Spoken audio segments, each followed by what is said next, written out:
অন্যান্য মাজার পূজারী অনেক আলেম আছে, তারা বাংলাদেশের মানুষকে জাহান্নামের দিকে ডাকে, মাজারের দিকে ডাকে, শিরকের দিকে ডাকে, শিরকের দিকে ধাবিত করে তাদেরকে জাহান্নামী বানাতে চায়। জোরে বলেন নাউজুবিল্লাহ। ঈমান ভঙ্গের 10টি কারণ উল্লেখ করে ইনশাআল্লাহ দোয়া নিয়ে আপনাদের কাছ থেকে বিদায় নেব ইনশাআল্লাহ। আমরা নামাজ ভঙ্গের কারণ জানি, আমরা উযু ভঙ্গের কারণ জানি, কিন্তু আমাদের ঈমান আছে না নাই, ঈমান কখন ভেঙে যাচ্ছে তা আমরা অনেকেই জানি না। আল্লাহ তাআলা আমাদেরকে পরীক্ষা করছেন। আল্লাহ তাআলা আমাদেরকে এমনি ঈমান এনেছি বললেই ছেড়ে দিবেন না। আল্লাহ তাআলা আমাদেরকে পরীক্ষা করছেন। ঈমান ভঙ্গের 10টি কারণের মধ্যে 1 নাম্বার কারণ হলো আল্লাহর সাথে শরীক করা। যে ব্যক্তি আল্লাহর সাথে কাউকে শরীক সাব্যস্ত করবে তার ঈমান সাথে সাথে ভেঙে যাবে। আল্লাহ তাআলা সকল গুনাহ ক্ষমা করবে, কিন্তু শিরক গুনাহ আল্লাহ ক্ষমা করবে না। আল্লাহ তাআলা কোরআনুল কারীমে বলেন, ইন্নাল্লাহা লা ইয়াগফিরু আন ইউশরাকা বিহি ওয়া ইয়াগফিরু মা দুনা যালিকা লিমান ইয়াশা। আল্লাহ তাআলা বলছেন, নিশ্চয় আল্লাহ বান্দার হয়ে যাওয়া ঘটে যাওয়া সকল গুনাহ আল্লাহ মাফ করবে, কিন্তু শিরক গুনাহ আল্লাহ ক্ষমা করবে না। শিরক ব্যতীত আল্লাহ সকল প্রকারের গুনাহ বান্দা যদি তওবা করে আল্লাহর দরবারে ফিরে আসে কবিরা গুনাহ পর্যন্ত ক্ষমা করবে, কিন্তু শিরককারীর শিরক গুনাহ আল্লাহ ক্ষমা করবে না। শিরক কি জিনিস? আল্লাহ যা করতে পারে, আল্লাহ যা দিতে পারে, আল্লাহ বিধানদাতা, আল্লাহ শান্তিদাতা, আল্লাহ রিজিক দাতা, আল্লাহ শাস্তিদাতা, আল্লাহ আমাদের সৃষ্টিকর্তা, আল্লাহ আমাদের হায়াতের মালিক, আল্লাহ আমাদের জীবনের মালিক, সব কিছুর স্রষ্টা হচ্ছেন আল্লাহ। আল্লাহ যা পারেন তা যদি অন্য কেউ পারে মনে করে, আল্লাহর যে শক্তি আছে সেই শক্তি কারো আছে বলে মনে করা, মাজারে গিয়ে আমরা আমাদের দেশের কিছু মানুষ ছাগল জবে করে, গরু জবে করে এবং মাজার থেকে গিয়ে ছেলে চায়, মেয়ে চায়, ব্যবসায় লাভজনক ব্যবসা হওয়ার জন্য মাজারে চলে যায়। এরা প্রকৃত অর্থে মাজারে গিয়ে মাজারের পীর থেকে চায় না, বরং তারা শিরিক করে আল্লাহর উপরে শিরিক সাব্যস্ত করে। জুড়ে বলেন নাউজুবিল্লাহ। আমার বন্ধুগণ, শিরিকের দিকে ডাকনেওয়ালা কিছু আলেম আছে, শিরিকের দিকে ডাকনেওয়ালা কিছু মানুষ আছে। বিশেষ করে আমাদের দেশে শিরিক করবার জন্য, মাজার পূজা করবার জন্য কিছু আলেম তৈরি হয়েছে। আবুল কালাম বয়ানী সহ জাহাঙ্গীর হুজুর নামের একজন মাজারের পুকুরে নেমে ইবাদত করে, ওই হুজুর সহ গিয়াসউদ্দিন তাহিরি সহ আরো এই সমস্ত আলেমগুলোকে আমাদেরকে বয়কট করতে হবে এবং তাদের আলোচনাগুলো থেকে আমাদের দূরে থাকতে হবে। আমার বন্ধুগণ, শিরিক করলে জান্নাত হারাম হয়ে যায়। আর শিরিক যারা করে তারা প্রকৃত অর্থে সবচাইতে বড় জালেম হলো শিরিককারী, যারা শিরিক করে। আল্লাহ তাআলা কোরআনুল কারীমে বলছেন, ইন্নাশ শিরকা লাযুলমুন আযীম। যারা শিরিক করে তারা জালেম। আল্লাহ তাআলা কোরআনুল কারীমে নিশ্চয়তা সূচক শব্দ ব্যবহার করে বলছেন, যারা শিরিক করে শিরিককারী হচ্ছে জালেম। আর আল্লাহ যাকে জালেম হিসাবে দুনিয়াতে সাব্যস্ত করবে, ওই মানুষ কখনো জান্নাতে যেতে পারবে না, জাহান্নামেই যাবে। জোরে বলেন নাউজুবিল্লাহ। আমার বন্ধুগণ, 2 নম্বরে নিজের ও আল্লাহর মধ্যে মধ্যস্থতাকারী নির্ধারণ করা। 2 নম্বরে আল্লাহ এবং 2 নম্বরে নিজের এবং আল্লাহর মধ্যে মধ্যস্থতাকারী যারা, তাদের ঈমানও ভঙ্গ হয়ে গেছে। সুতরাং নিজের মধ্যে এবং আল্লাহর মধ্যে কাউকে মধ্যস্থতাকারী বানানো যাবে না। 3 নম্বরে মুশরিক কাফেরদেরকে কাফের মনে না করা। আমার বন্ধুগণ, মুশরিক কাফেরদেরকে কাফের মনে না করলেও ঈমান ভঙ্গ হয়ে যাবে। একটু গভীরভাবে মনোযোগ দেন। আমরা উযু ভঙ্গের কারণ জানি, নামাজ ভঙ্গ হয়ে যাওয়ার কারণ জানি, কিন্তু আপনার ঈমানটা আছে কিনা, ঈমানটা কখন ভঙ্গ হয়ে গেছে, একটু ঈমান ভঙ্গ হয়ে যাওয়ার কারণগুলো একটু আমরা জেনে নেই। 3 নম্বরে মুশরিক কাফেরদেরকে কাফের মনে না করলে ঈমান ভেঙে যাচ্ছে। 4 নম্বরে নবীজি সাল্লাল্লাহু আলাইহি ওয়াসাল্লামের ফয়সালার তুলনায় অন্য কারো ফয়সালাকে উত্তম মনে করা। আমার বন্ধুগণ, আল্লাহর নবী সাল্লাল্লাহু আলাইহি ওয়াসাল্লাম যে কোনো বিষয়ে 1500 বছর আগে ইসলামের, দ্বীনের, ধর্মের, কোরআনের বিভিন্ন দিক নিয়ে ফয়সালা করে গিয়েছেন। মানুষ কিভাবে চলবে, কেমন কাপড় পরবে, কেমনে ঘুমাবে, কেমনে খাবে, কেমনে ঘুম থেকে উঠবে, কেমনে জীবন পরিচালনা করবে, কেমনে পরিবার সাজাবে, কেমনে বিয়ে করবে, সব কিছু রাসূলুল্লাহ সাল্লাল্লাহু আলাইহি ওয়াসাল্লাম 1500 বছর আগে ফয়সালা করে দিয়ে গেছেন।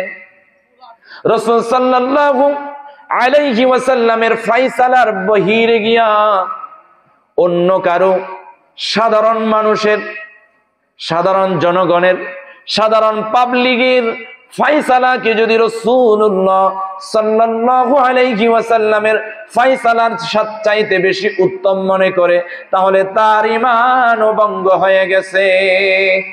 জোরে বলেন নাউজুবিল্লাহ। আমার বন্ধুগণ, মুহাম্মদ সাল্লাল্লাহু আলাইহি ওয়াসাল্লামের আনিত কোন বিধানকে যারা অপছন্দ করে, 6 নাম্বার হলো মুহাম্মদ সাল্লাল্লাহু আলাইহি ওয়াসাল্লামের আনিত কোন বিধানকে যদি অপছন্দ করে, তাহলে তার ঈমানও ভঙ্গ হয়ে গেছে। আমার বন্ধুগণ, 7 নাম্বার, দ্বীনের কোন বিধান নিয়ে ঠাট্টা বিদ্রূপ করা। দ্বীনের কোন বিধান নিয়ে, ইসলামিক কোন বিধান যদি আপনার পছন্দ না হয়, সেকালে মনে হয়, অপছন্দ হয়, ভালো না লাগে, কোরআন এবং সুন্নাহর আলোকে আপনার জীবন গড়তে যদি আপনার কষ্ট হয়ে যায়, অপছন্দ হয়ে যায়, আমার বন্ধুগণ, আপনার ঈমানটা আর নাই। ঈমানের পানি দিয়া কালিমা পয়রা আবার আপনাকে নতুন ভাবে ঈমান আনতে হবে। আমার বন্ধুগণ, ঈমান ভেঙে যাওয়ার আরেকটা কারণ হলো জাদু করা। সূরা বাকারার 102 নম্বর আয়াতে আসছে, যারা জাদু করে, জাদুকর এবং জাদুকরের কাছে যায়, তাদের ঈমান ভঙ্গ হয়ে যায়। আমাদের দেশে কিছু মা বোন আছে, প্রতিবেশী বোনকে, ননদিনী ভাবিকে, ভাবি নননকে, ভাবি পাশের বাড়ির ভাবিকে, পাশের বাড়ির মহিলাকে জাদুঘরের কাছে গিয়া, হুজুরদের কাছে গিয়া তাবিজ তো করে করে এরপরে মগবৈদ্যর কাছে যায় বাজি, যখন ঠিক কিনা? আমার বন্ধুগণ, এই সমস্ত জাদুকর যারা এবং জাদুকরদের কাছে যায় যারা, তাবিজ করে যারা, তাবিজে বিশ্বাসী যারা, তাবিজ করে, জাদু করে, টুনা করে মানুষকে যারা কষ্ট দেয়, ওই সমস্ত মানুষগুলোর ঈমানও ভঙ্গ হয়ে গেছে। জোরে বলেন নাউজুবিল্লাহ। আমার বন্ধুগণ, এরপরে আরেকটা কারণ হলো ঈমান ভঙ্গ হয়ে যাওয়ার, মুসলিমদের বিরুদ্ধে মুশরিকদের সমর্থন ও সহযোগিতা করা। যারা মুশরিক, শিরিক করে, কাফের বেঈমান, ইমানদারদের বিরোধী হয়ে আলেমদের বিরোধিতা করে, মুসলমানদের বিপক্ষে গিয়ে, কোরআনওয়ালাদের বিপক্ষে গিয়ে, রাসূলের সুন্নাহওয়ালাদের বিপক্ষে গিয়ে, কাফেরদেরকে খুশি করবার জন্য, মুশরিকদেরকে খুশি করবার জন্য, মুশরিকদেরকে খুশি করে ফায়দা হাসিল করার জন্য আপনি যদি মুশরিকদের পক্ষে গিয়ে কাজ করেন, সমর্থন করেন, তাদেরকে সহযোগিতা করেন, তাহলে আপনাদের ঈমানটা ভেঙে যাবে। এই সমস্ত কাজ করেছে কারা? বেশ কয়েকদিন আগে যারা পালিয়ে গেছে তারা। জোরে বলেন ঠিক কিনা? আমার বন্ধুগণ, মুশরিকদেরকে সাপোর্টকারী, আলেমদের বিরোধিতাকারী, আলেমদেরকে পাশিয়ে নেওয়ালা স্বৈরা শাসক দল, মত, গোষ্ঠী সৎ সুদ্ধা নিয়ে পালিয়ে গেছে। ওরা কোরআনের মাহফিল বন্ধ করেছে, তাফসীর মাহফিল বন্ধ করেছে, আলেম উলামারা একসাথে বসবে সেটাও দেখতে পারে নাই। একটা সেমিনার করবে, জঙ্গি তকমা দিয়া সেখান থেকে আলেমদেরকে ধরে ধরে জেলখানার পুট্রিতে বড়েছে। জুড়ে বলেন ঠিক কিনা? ওই সমস্ত স্বৈরা শাসক এবং তার গোষ্ঠী সুদ্ধা, তাদের ঈমান অনেক আগেই ভেঙে গেছে। তাদেরকে আবার নতুন ভাবে তওবা করে কালিমা পড়ে ঈমান আনতে হবে। এরপর ঈমান ভঙ্গ হয়ে যাওয়ার আরো একটি কারণ হলো কাউকে দিন বা শরীয়তের ঊর্ধ্বে মনে করা। দিন, ধর্ম, ইসলাম ও শরীয়তের ঊর্ধ্বে মনে করা। আপনার আর আমার জন্য শরীয়ত, আপনার আর আমার জন্য দিন, সাধারণদের জন্য দিন। কোন একজন আল্লাহর ওলি কিংবা পীর সাহেব, আপনি যাকে পীর মানেন, আপনি যাকে আউলিয়া মানেন, আপনি তাকে শরীয়তের ঊর্ধ্বে মনে করলেন। আপনি যাকে নেতা মানেন, আপনি তাকে শরীয়তের ঊর্ধ্বে মনে করলেন। আপনি যাকে ফাদার মানেন, আপনি তাকে শরীয়তের ঊর্ধ্বে মনে করলেন। আপনাকে যে দুনিয়াতে বসে বসে খাওয়ায়, যার পেছনে ঘুরলে আপনাকে খাওয়ায়, তাকে আপনি শরীয়তের ঊর্ধ্বে মনে করলেন। তাহলে আপনার ঈমান ভেঙে গেছে। ঈমানটাকে আবার নতুন ভাবে ঈমানের পানি দিয়ে ধৌত করতে হবে। কালিমা পড়ে তওবা করে আল্লাহর দরবারে ঈমান এনে আবার ফিরে আসতে হবে। এরপরে ঈমান ভঙ্গ হয়ে যাবার আরো একটা কারণ হলো দিন থেকে মুখ ফিরিয়ে নেওয়া। এটা সূরাতুস সাজদা 22 নং আয়াতের মধ্যে আল্লাহ তাআলা বলছেন, দিন থেকে যারা মুখ ফিরিয়ে নেয় তাদের ঈমান ভেঙে যায়। সুতরাং আল্লাহ সুবহানাহু ওয়া তাআলা আমাদের ঈমানকে রক্ষা করবার জন্য, ঈমানকে মজবুত ভাবে ধরে রাখার জন্য, ঈমানকে অন্তরে লালন করবার জন্য, ঈমানের উপর অবিচল থাকবার জন্য, অটুট থাকবার জন্য আমাদেরকে ঈমান ভঙ্গের এই 10টি কারণ জেনে বুঝে এটার উপরে অবিচল থাকার দরকার আছে না নাই? আল্লাহ তৌফিক দান করুন বলি আমিন। আমার বন্ধুগণ, আল্লাহ তাআলা আমাদেরকে দুনিয়াতে ছেড়ে দিয়েছেন সৃষ্টি করে। আমাদেরকে আল্লাহ তাআলা এমনি এমনি বানাই নাই। আল্লাহ তাআলা বলছেন, ওয়ামা খালাকাতুল জিন্না ওয়াল ইনসা ইল্লা লিয়াবুদুন। আল্লাহ তাআলা আমাদেরকে বানাইছে আল্লাহর ইবাদত বন্দেগী করবার জন্য।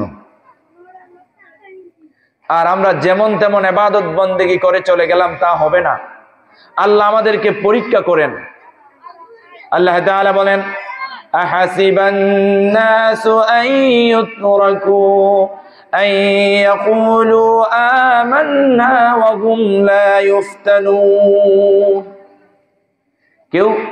আমরা যদি কেউ বলি যে আমরা ঈমান এনেছি, আল্লাহ তাআলা বলছেন ঈমান এনেছি বললেই হবে না, ঈমান এনেছি বললেই কাউকে ছেড়ে দেওয়া হবে না, বরং আমাদেরকে পরীক্ষা করবে। আমরা পরীক্ষার হলে পরীক্ষা দিচ্ছি। আমরা দুনিয়ার যে সংক্ষিপ্ত সময়, দুনিয়ার যে ক্ষণস্থায়ী হায়াত, এই যে কেউ পাচ্ছে 20 বছর, কেউ পাচ্ছে 30 বছর, কেউ পাচ্ছে 40 বছর, কেউ পাচ্ছে 50 বছর, কেউ পাচ্ছে 60 বছর, 70 বছর। এই বয়সটা আমাদেরকে আল্লাহ তাআলা প্রত্যেকটা মুহূর্তে পরীক্ষা করছেন। আল্লাহ বাধা দিচ্ছেন না। পরীক্ষার হলে আমরা যেভাবে পারছি পরীক্ষা দিচ্ছি, কিন্তু ফলাফলের একটা দিন আছে না নাই? সেদিন আপনার ফলাফলের উপর ভিত্তি করে কেউ জান্নাতি হবে আর কেউ জাহান্নামী হবে।